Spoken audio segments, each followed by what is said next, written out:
Hey, Happy New Year. This is the first video. Well, okay, I guess not. This is technically the second video that I'm putting out this year, but it's the first video that I'm recording in 2023. Besides wishing everybody a Happy New Year in the last video, the other thing I forgot to do was talk about the new Lake Avernus merch on lakeavernus.com. Ooh. Ah. Wow. This was created in collaboration with Certified Garbage Rat, so go check them out if you would like to. It's a super cool fashion company here in Columbus, Ohio. Might be my wife's company. Who knows? Who knows? I'm super excited to get into the video today. I had off from work. I got my slippers on. I just ate Chick-fil-A. My order, a spicy deluxe. I get the waffle fries, Chick-fil-A sauce, and then just the 8-piece nugget to finish it off. Oh, and a Sunjoy, which is half sweet tea and a half lemonade. They forgot the lemonade this time, so just a sun, no joy, I guess. But I brought enough joy, and I'm bringing it now to you guys. Could we make this intro any longer than it already is? Let's get into it. Today, we are talking about a song that I absolutely love. It's the song that started it all. It's the first hit single off of How to Relax, Outside.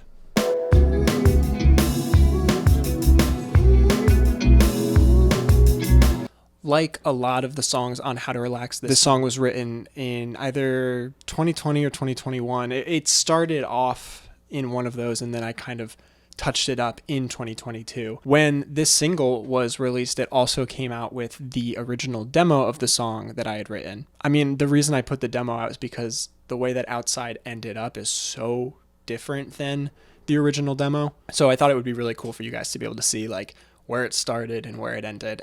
So Outside is in fun tuning. I don't know the official name of the tuning. E, A, D, G sharp, B, D sharp. This is how it goes on the guitar.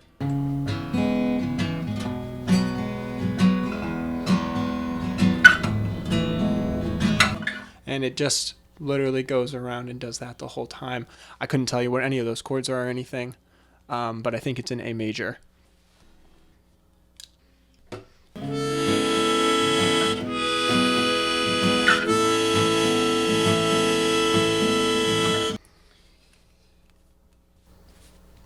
I don't know how to play this thing. Okay, so writing Outside, originally the song talked a lot about like feeling alone through quarantine and through COVID, not being able to see any of my friends, and then kind of, do I have friends outside of this? Who am I actually sad that I'm not seeing anybody, or am I just making that up as an excuse to make myself feel like I have somebody that I am missing, right? That essentially then was taken in a new direction of anxiety and trying to get outside of your own head. I've been here the same.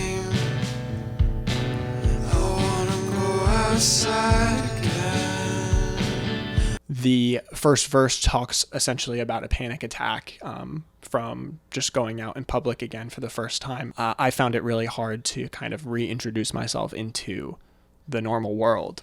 I think the song, when I originally wrote it, well, the demo originally was called Fuck the Pressure, because it was a lot about like feeling like this is how you are. This is you're stuck like this, right? So like pressurized. Then that became Basking in a Photo of the Sun, I think is what it was called, and that was more feeling content in like the rays of sun, but only seeing it in like a photograph. Originally wrote this song, I didn't think much of it, and I was writing a lot of the other songs on the album at that same time. I think Overmind, the second song on the album, was also written like within that same kind of like day.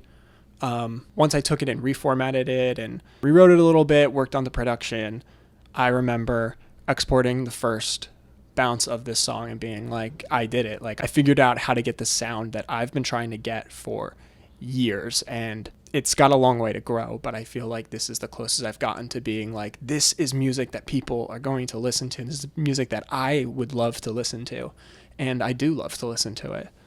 So I wrote Outside and was like, I'm making a full record. So let's talk about that like rewriting of the song, I guess. I did all of that actually on my Zoom R8, which I can grab right now. It's right back here. This thing is incredible. I love it. So, I mean, essentially all it is it's your DAW in a physical sense, right? It's an 8-track recorder. So you've got 8 tracks to record things on, which for me, you know, when we look at my songs, we looked at Where Are You Christmas, like I'm using a shit ton of tracks.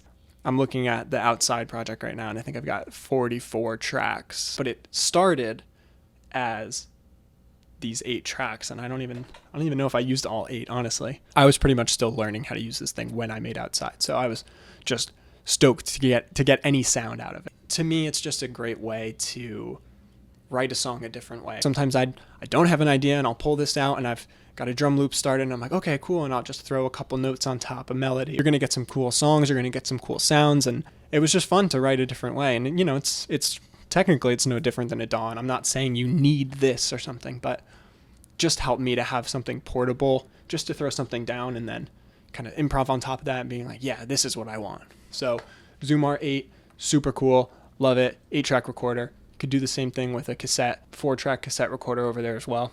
Does essentially the same thing, just doesn't have effects and drum loops and stuff. So after writing everything on that Zoom R8, I had the instrumental bass of this song. So I wanted the instrumentals, the drums, everything to just be over and over and over again. So I didn't have a lot of work to do in building the song out further. So if we take a listen, we can just solo what I had created on the Zoom R8. So, I mean, when I started with the Zoom, first thing I did was I laid down drums, right? So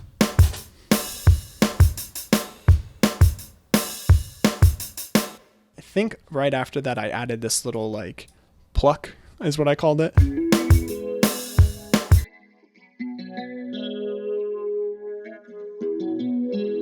So kind of just arpeggiating a chord through this bass under it.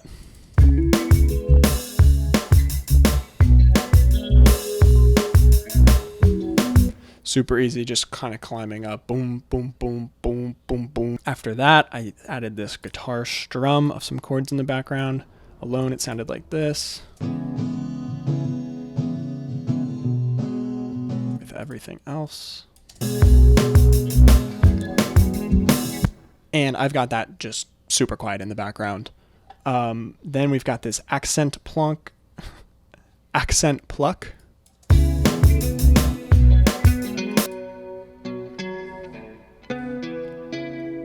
Which you guys know that as, I mean, the main riff of the song, right? It's how the whole album starts. And so to start with that and then have everything else come in could be really exciting. Then I added this super pluck onto it.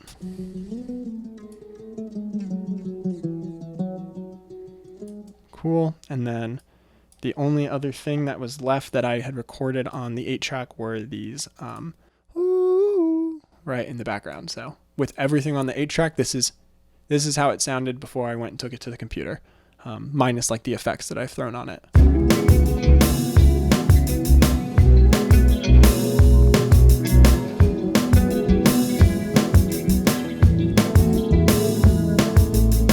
So, I mean, pretty close, honestly, to what the song ended up sounding like. I know that obviously all of these have effects on them, but everything is pretty simple. Just EQ and compressor on most things. I added a chorus here and there. And the drums, I mean, I didn't do anything to the drums. I actually just left them exactly how they are, which is crazy. And I think they sound great. So let's see, after everything from the Zoom R8, this is everything else that I ended up adding to build the track out. So, I mean, first thing, we have this just chord that is being held throughout the entire song. And we'll just play that.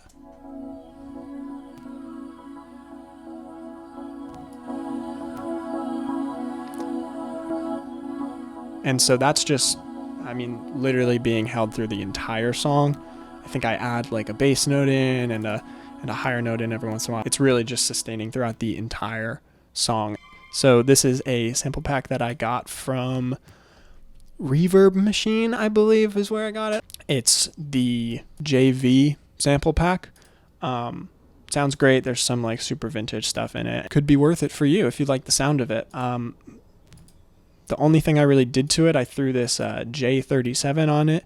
We talked about this in the last video, but essentially it's just a tape machine, right? So gets a little bit of a warble going on. So without everything else, this is what it sounds like normally. And then with the J37, not doing too much, but just adding a little bit of inconsistency to it.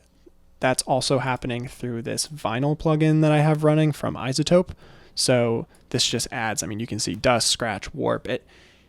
It's as if you had the sound on a vinyl record and it was like left out in the garage or something, right? So you can really like turn this stuff up.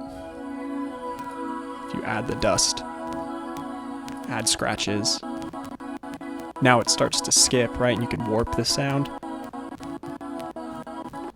So we'll put that back, but I have that just warping essentially throughout the entire song. Only other thing that we have is this intro section. So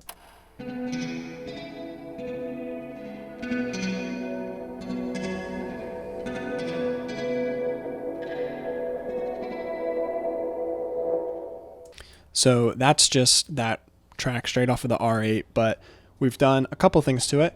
I've got this crazy thing. So the track normally sounds like this. And then with ensemble. So just phased it out a little bit, right? Made the track go like, woo, woo, woo. Then we've got a pedal board on it, just using a delay. Then a tape delay. So more delay, reverb, and then this cassette transport. And the only thing that this is really doing, I'm using it for the cassette like switch sound that starts the whole record. So if you listen here. Oh my God, I didn't do it. Ready? Just that little and that happens in these automations. So we've got the switch volume, which is turning up from the cassette. We've also have it going to play and it going to stop later on in the song, right here. And then I think that's it. So we'll get into that mess over there. So I have this like tape delay and feedback building throughout, and so you can hear that right here in this first section.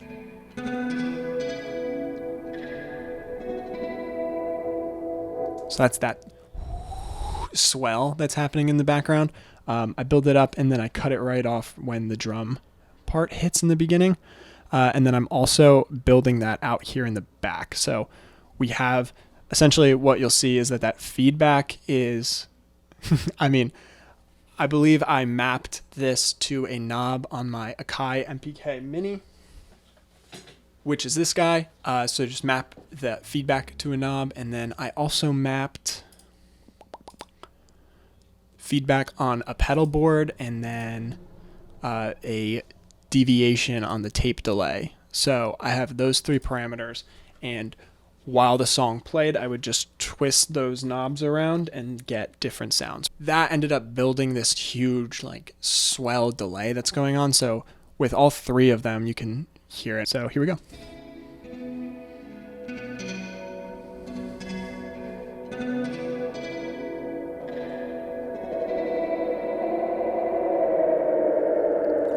So you could hear the track's already ended, right? But it's still swelling, it's moving around. So I thought that was super fun, and that goes on until the very end of the song. I totally forgot. We've got what starts the whole thing, and where the name of the record comes from is dropped in the beginning right here. Here's what you need, how to relax. So that is from this like 1950s anxiety video, which is what inspired the album cover to have that How to Relax book on there. Essentially, this record serves to be you opening that book and kind of figuring out, oh, okay, this is how I try to relax. So now, what we have left is the vocals. As you heard, there is this ooh, ooh, ooh going on throughout it. So we've got the three that are originally from the Zoom R8 are still playing, and I just added one more take of that in here.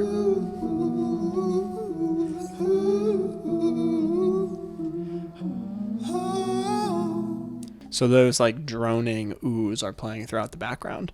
Then essentially the main vocals, I mean, we can go through how these are treated. So we've got the verse vocals on the left, verse vocals on the right, and then we've got a telephone vocal that sits right in the middle. By telephone vocal, I essentially mean that I took the EQ and I smashed it, right? So that's more or less the frequency that like you would receive if you were getting like a phone call, right? So we can listen to that. I went outside again now, all my vision's blurred. I can hardly stand a reason with my front door without my feeling. Cool. So, like I said, just super smashed, and then we're compressing that as well. Really hard, really compressing it. And then something that I normally like to do, I didn't do it here, but I add a little bit of the distortion from the compressor in. So as it's compressing, it's also distorting. But in this case, I didn't do that. I just added it through this overdrive plugin, which is stock right through Logic. A lot of this project actually is just Logic stock plugins, besides that J37, as is most of my music, I feel like. And then just running a reverb. So that is playing at a lower volume in the background as this left verse and right verse are also playing. I went outside again now, all my vision's blurred. I can hardly stand a reason with my front door without my feeling. So we've got this like super staccato vocal, right? This like right? So I love that sound. I think it makes it a little bit more like poppy. And I'm getting that through this compressor, which is taking everything and squashing it down. And then I've got a second compressor squashing it even further, right? So this first compressor is coming in around like 10, I think, which is decently rough for a compressor. Under that, I'm running a separate compressor to get just, slightly different sound. And that's doing a more normal compression at like -5.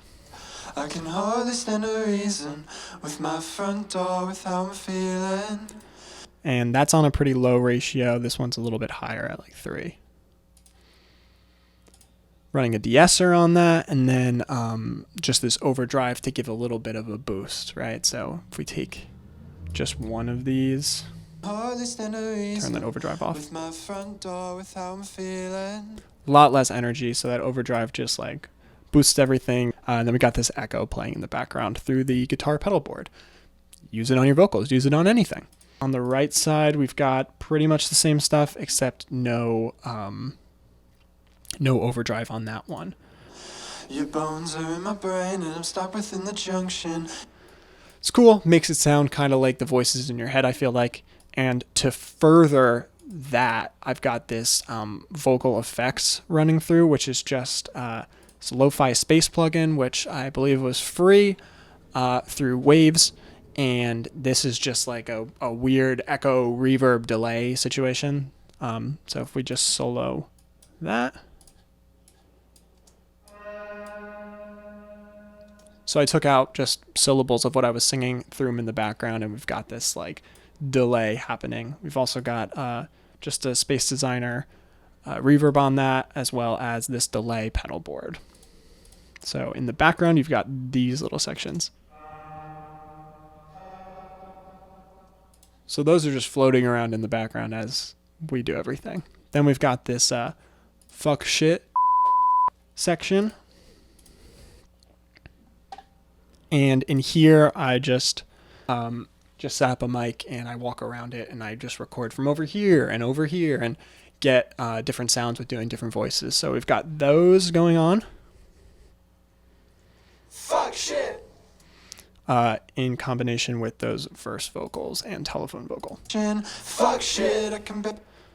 Got a vocal doubler that's running on all of them, right? And so that's giving this like a little bit of a strange double vocal sound. So without it,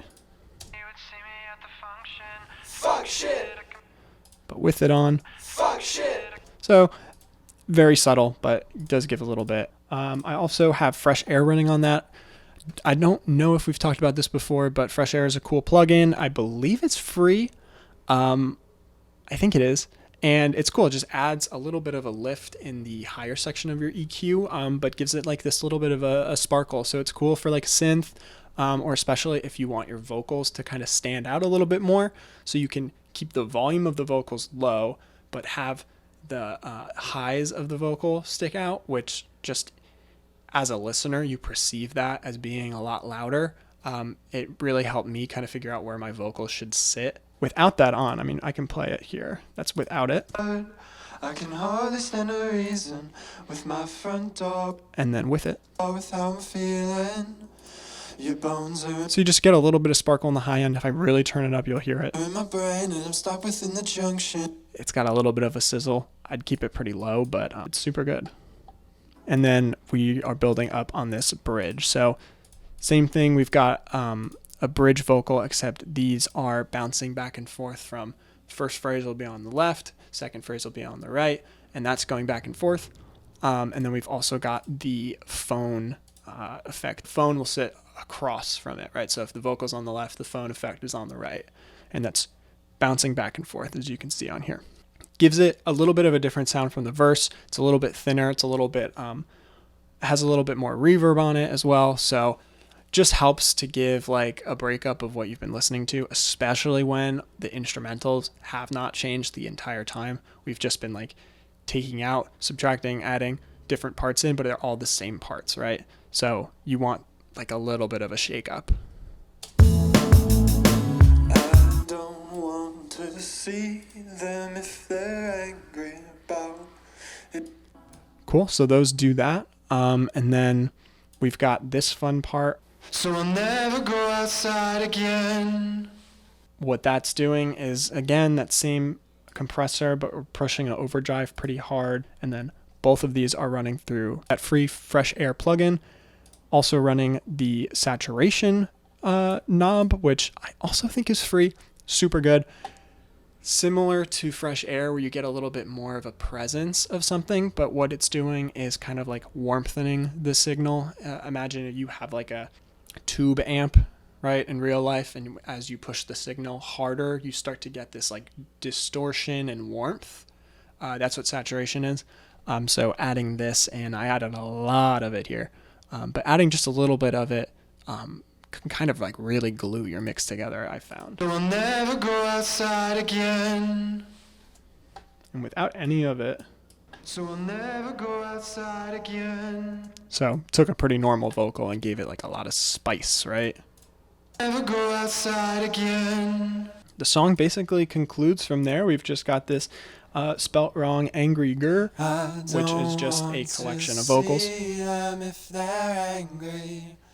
I don't want to see them if they're angry. I don't want to see them if they're angry. I don't want to see them.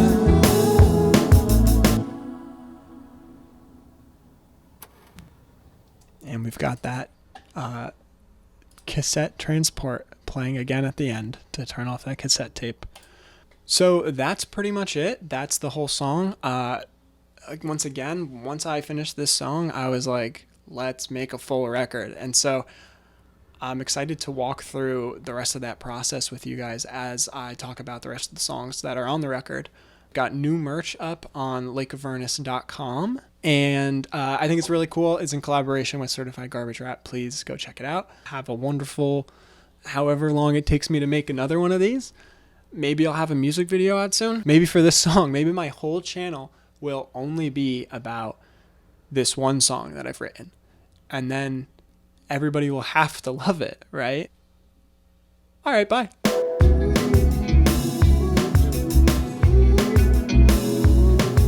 wish I had good eyesight. Then I'd be able to do this. Are you in focus? It's a 2-second shot. It'll be fine.